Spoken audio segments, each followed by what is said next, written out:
हगे अखबारी हो हमर यार मनावा तो एक बेर बात कर लगे। हगे अखबारी हो हमर यार मनावा तो एक बेर बात कर लगे।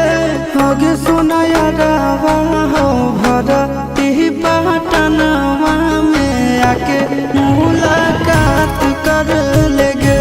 आगे सुना यारवा हो भरती पटनवा में आके मुलाकात कर लेगे। आगे चली जाइबौ छोड़ी के दुनिया विदाई अपने हाथ कर लेगे। आगे सुना यारवा हो भरती पटनवा में आके मुलाकात कर लेगे। आगे सुना यारवा हो भरती पटनवा में आके मुलाकात कर लेगे।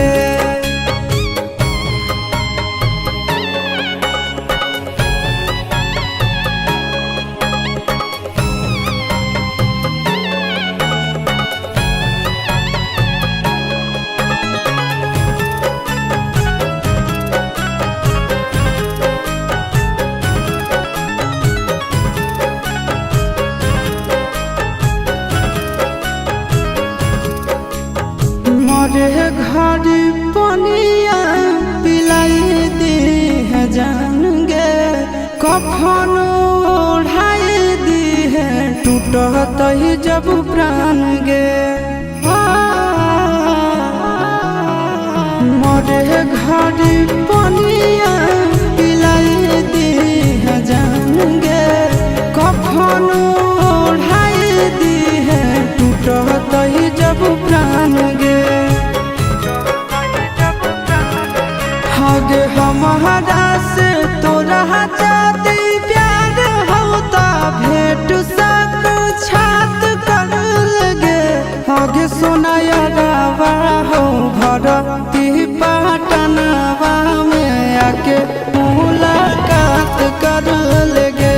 हगे सोना यारवा हो भरती पटनवा में आके मुलाकात कर लेगे।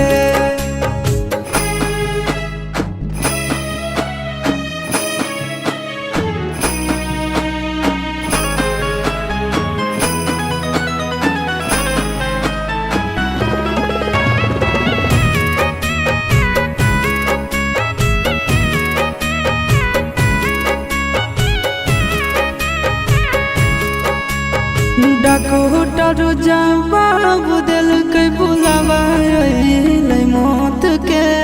देखी के चेहरा जानू चल जाई है लौट के।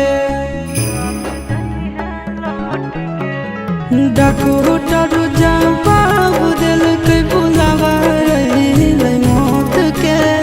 देखी के चेहरा जानू चल जाई है लौट के। आगे अमन आलम दिला आशीष नंदन से औरी विश्वासघात कर लगे। आगे सोना यारवा हो भरती पटनवा में आके मुलाकात कर लेगे। आगे सोना यारवा हो भरती